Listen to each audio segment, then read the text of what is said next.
Hello friends, स्वागत करुच्ची मो channel jobs in Odisha को। आशा करुच्ची आपण माने भले थे। फ्रेंड्स, तुम मानक पई OSSC तरफ pharmacist multipurpose health worker male रो 2453 पोस्ट रो ऑफिशियल नोटिफिकेशन टी जारी हो सारी। जदि आपण माने ए पोस्ट को अप्लाई करे पे इंटरेस्टेड रहउछंती तेबे ए वीडियो को शेष पर्यंत देखि नियंतु।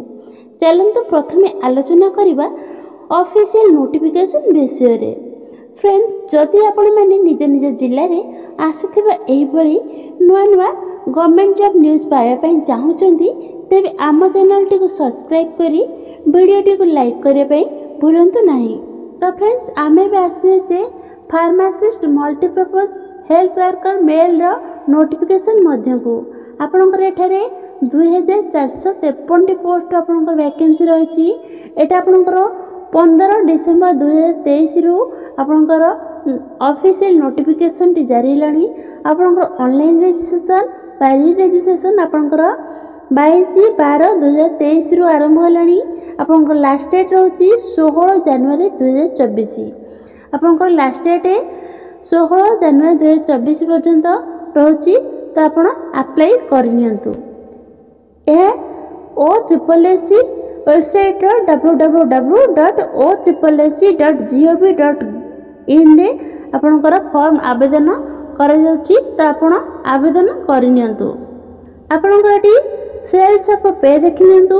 आपनकर फार्मासिस्ट रो रहउची 25500 रो आरंभ होई 81100 पर्यंत लागू रहउची। तो मल्टीपर्पज हेल्थ वर्कर रो आपनकर 21700 रो आरंभ होई 69100 पर्यंत आपनकर लागू रहउची। आपन फार्मासिस्ट आपनकर लेवल 7 रे रहउची। तो मल्टीपर्पज हेल्थ वर्कर मेलटा आपनकर लेवल 5 रे रहउची। आपनकर एलिजिबिलिटी क्राइटेरिया देखिनतु। एलिजिबिलिटी क्राइटेरिया होची आपनकर फार्मासिस्ट रो एजुकेशनल क्वालिफिकेशन कोन रहउची। आपनकर एजुकेशनल क्वालिफिकेशन रहउची आपन जदी +2 साइंस करथिबे ओ बी फार्मा नले डी फार्मा करथिले एठी आपनकर एलिजिबल रहिबे। तो आपनकर एज लिमिट रहउची 21 रु 38 वर्ष आपनकर एज लिमिट रहउची। मल्टीपर्पज हेल्थ वर्कर आपनकर रहउची आपण +2 साइंस करथिबे आपण डी फार्मा एठी करथिबे ताहेले आपण एठी एलिजिबिलिटी रहिबे।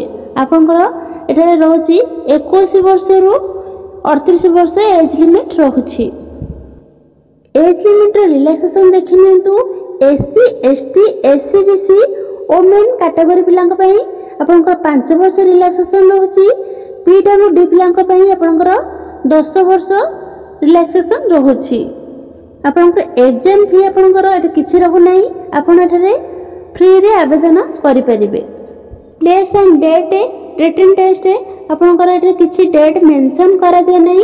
तो मार्च 2024 रे हबार संभावना अछि। एग्जाम पैटर्न देखिनियंतु। एठी आपनकर 100 मार्क रो क्वेश्चन रहबो। एटा OMR सिस्टम रहबो। एठी सिंगल पेपर रे आपनकर एग्जाम होबो। एठी डिप्लोमा इन फार्मेसी रे आपनकर 60 टी क्वेश्चन रहबो, 60 मार्क रहबो।